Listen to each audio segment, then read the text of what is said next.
Sportsqube Exclusive. You gotta put your work in. Offical Sportsqube Tv. Offical Sportsqube Tv. You gotta put your work in. Offical Sportsqube TV. You gotta put your work in. Offical Sportsqube TV. You gotta put your work in. Offical Sportsqube TV. You gotta put your work in. Offical Sportsqube TV. You gotta put your work in. Offical Sportsqube TV. You gotta put your work in. Offical Sportsqube TV. You gotta put your work in. What's good, sports world? Welcome to Sportsqube TV. I'm your host, Mookie Hawkins. Well, let's get right into it. Without any further ado, the Buffalo Bills have found their guy. Former defensive coordinator of the Carolina Panthers, Sean McDermott, has been named the Bills' new head coach. Now, McDermott 4-3 style is something popular fit that the Bills were accustomed to back in 2014. Former Bills coach Rex Ryan was hating on the Bills, stating that he didn't wish them any luck, that he wasn't bitter at all. Maybe he has 15 million reasons why.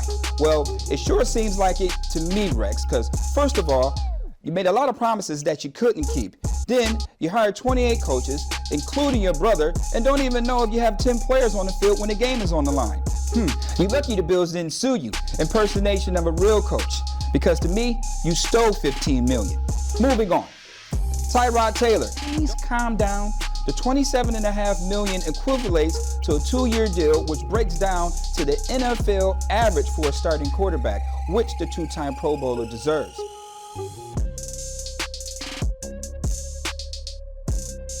There have been some talks of restructuring, and maybe Taylor can groom Cardell Jones to take over in the future, or maybe draft Chad Kelly in the middle rounds. But before all that, there's free agency, and some Bills notables to look out for. Deshaun Jackson would fit nicely with Sammy Watkins and possibly reunite with Shady McCoy. Cordell Patterson, another electrifying wide receiver who's a Pro Bowler as a kick returner. Now, patching up that front line, Mike Remmers is something we desperately need to address at right tackle. On the flip side of the ball, defense. Tony Jefferson is a hot commodity at safety, now that Eric Berry has broke the bank with the $68 million contract. Possible replacement for Stephon Gilmore, Dre Kirkpatrick. 6'2", another rangy guy who loves to come up and hit. One more guy, Gerald Hodges, linebacker, San Francisco. Just in case we don't sign Zach Brown, we have the carbon copy, and most important, he played with Leslie Frazier at Minnesota. For a complete list of my free agents and a complete mock draft, please go to www.sportsqubetv.com.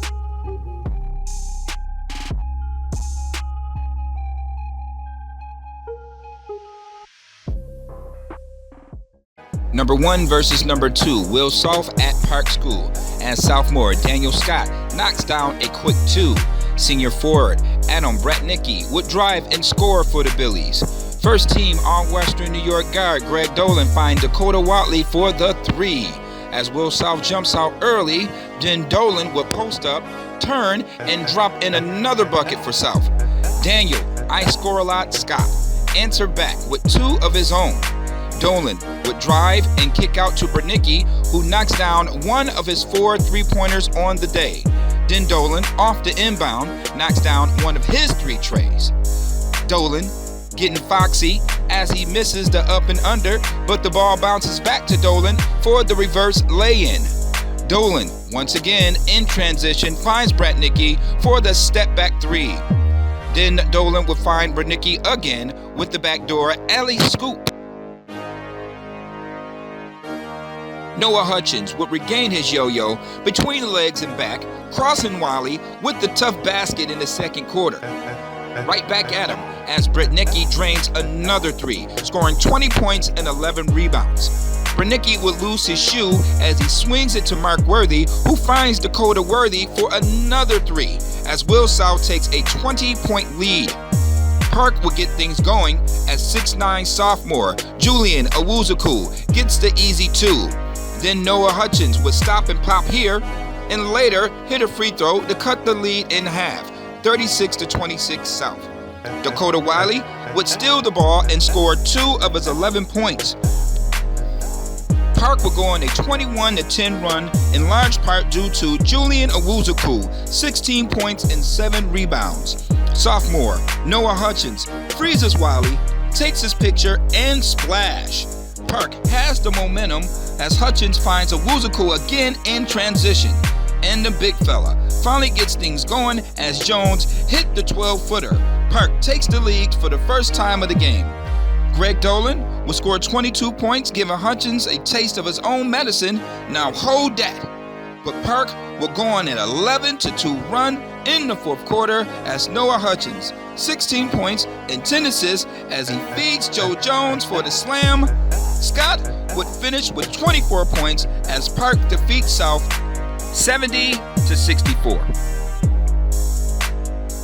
Just explain, how were your teammates able to get you involved? Well, they were face guarding me at full court, so as long as I kept setting picks, kept getting around everything, playing defense, and that created offense. Now, this was a big win against, we all know Greg Dolan, first team on Western New York guy. What was it like to go out there and get a victory against Will South? It felt real good. They're a good team. We competed and we won. Now, what does this have to say about you guys as far as the rest of the competition going forward? When we come together as a team, there's no one that can really stop us. 36-26 at halftime. You guys were down 10 in your own gym. Just tell us what your coaches was telling you at halftime to get you guys going. Just to keep working. We know after a while our shots were going to fall. We were over 3 at the three-point line first. And Coach Greg, was pumping us up in the locker room. And so shout out to him too. But we knew we would come together as a team. And we would get that done. Now, you and that great backcourt tandem of you and Daniel Scott there, y'all combined for 40 points. Care to talk about Julian's big game? He had 16 points all in the fourth quarter. Care to talk about how the spark that he was able to give y'all? Julian was huge, a silent assassin type person. No one knew about him. Put in work on the glass, got mad rebounds, put him back up for the layups. Now, y'all guys just beat, one of the top teams around here. What does that have to say about Park School? When we come together as a team, no one can really stop us. But when we start thinking about it too much and get in our heads and we think that they're so good and stuff like that, that's when it messes us up. But if we just come together as a team, play it as any other type of game, we'll be straight. 16 points now, all off the bench. So how excited are you to give that spark to your team when they needed it? Yeah, I was very happy about that, the 16-point lead, and I kept on believing in myself. Thanks to my teammates and thanks to my coach for putting me on the game and also believing in me, because if my coach couldn't believe in me, I wouldn't be able to play. So thanks to Coach Greg and Coach, you guys was down in your own gym 36-26. What did you tell you guys to get them going in the second half? Just that, Williamsville South is a good team, but our defense wears teams down. So we just told them to stick in there. The most important thing was rebounding and putting some pressure on the basketball. They were getting in the paint really easy, and they're a penetrating kick team. So we had to shut down the penetration and contest all shots. And in the second half, when we contested their jump shots, there's a lot of rebounds. They had about 10 offensive rebounds, but 6 in the first half. So we really limited them in the second half. Now, care to talk about your sophomore sensation? You have a great sophomore backcourt in Daniel and Noah, but today the other sophomore came off the bench, provided you with 6 points, 56 points overall. What do you got to say about those three? Sophomores are excellent, man. I think that they've stepped up, shown some great leadership, both on the court and vocally, along with their attitudes. I think that they just bring a lot of energy, man, and selflessness to the team, and that's something that we needed. I think that Julian, coming off the bench, has been an excellent source of energy, rebounding. Tonight he was putting the ball back in the basket, so players on our team are accepting their roles, and so that's what's making us good.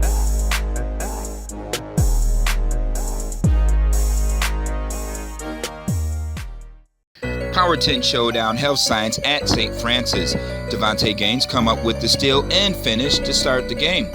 Very next possession, Gaines, nice jab and cross to knock down the three.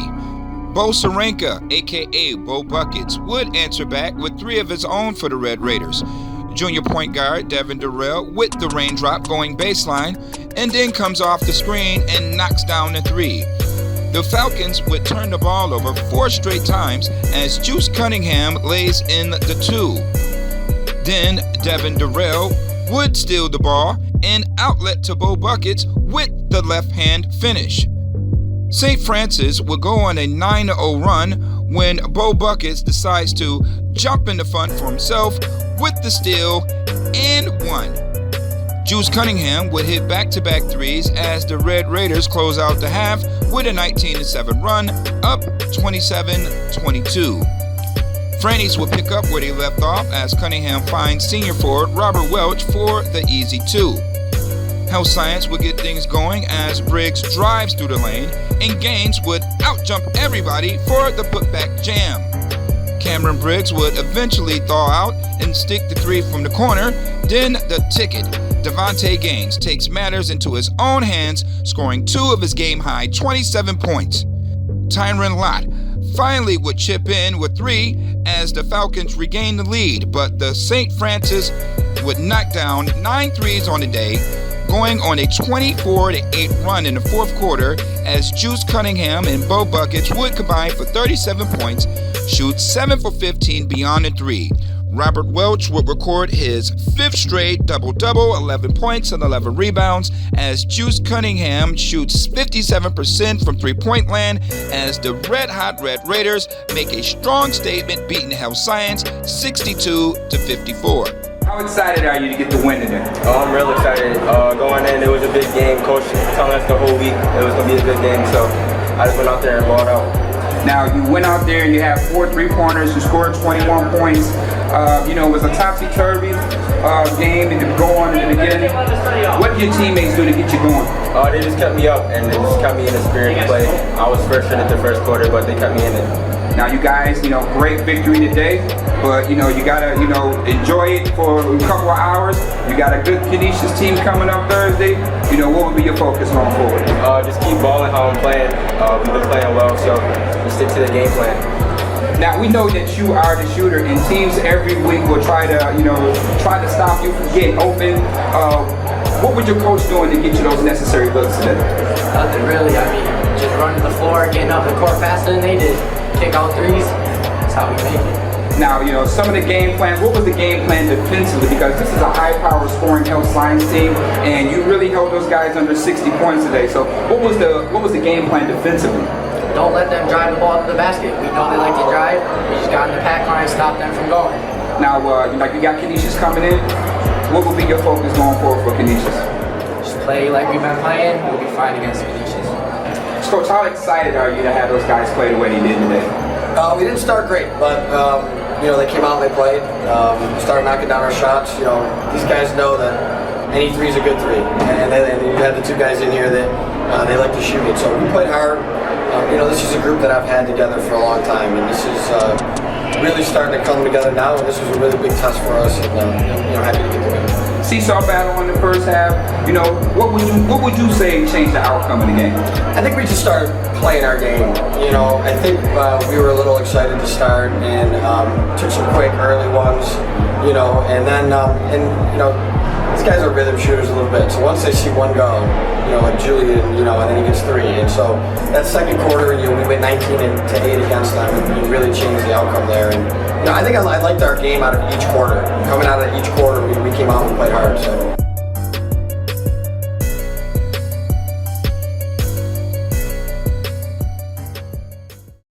Central, you guys have not won a championship here since 1963. Majority of you guys are seniors, so what would that mean for your program to go out on top? That 50 years, man, that's a long time. Probably 60 years. I'm just trying to go out with a ring my senior year, like my people said. Last year, we're trying to go out with a bang. Yeah, like all I'm saying, man, it's like 50 years, man. I think Martin Luther King was still alive when they won one, man. That's crazy, but I'm just trying to do this to the whole Chickawaga school, everybody. We just want to finish out on top. And remember. How important is that supporting cast to you? It's real important, man. These guys, these my brothers right here. They work with me every day. They push me every day to be better. And I love these boys, man. This is my last year playing with them. I need them to break it. Like it's a whole team job, man. I just love these boys. I need them. So, Coach, tell me, you guys haven't won the championship here since 1963. So, what would that mean, and how special would that be for your program to bring one home this year? It'll be very special. It's been over 50, 60 years now. I feel like that we definitely had the talent to do it, and I definitely think it's a big accomplishment. I mean, obviously it hasn't been done in a while, so it's not an easy task, but I definitely think that it's something that we are capable of doing right at home. And I think, you know, with the fan base we have that support us all the years, I think, it'll be a testament to them, and they deserve it as well as the team we got now, as well as the past alumni that put so much work into the program.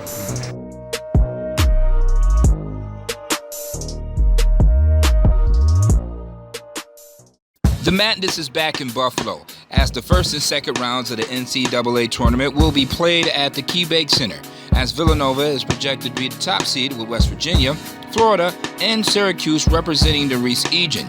Now, this is the 6th time Buffalo has hosted the tournament, and if you want to share the experience, you can find tickets at Ticketmaster, StubHub, or SeatGeek. See you there. 3 seconds at midcourt. Jenkins. Gives it to Jenkins for the championship.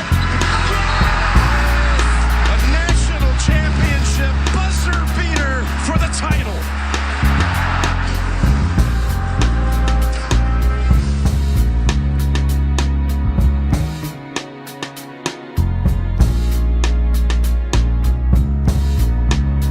Well, that's our show for today. I would like to thank Apollo Theater, Cheektowaga High School, Hitman Productions, and Zamfron Homes. Now, if there's anyone else that I forgot, hey, I'm sorry, I'm only human. But until next time, if you're trying to shine, just remember, you gotta put your work in.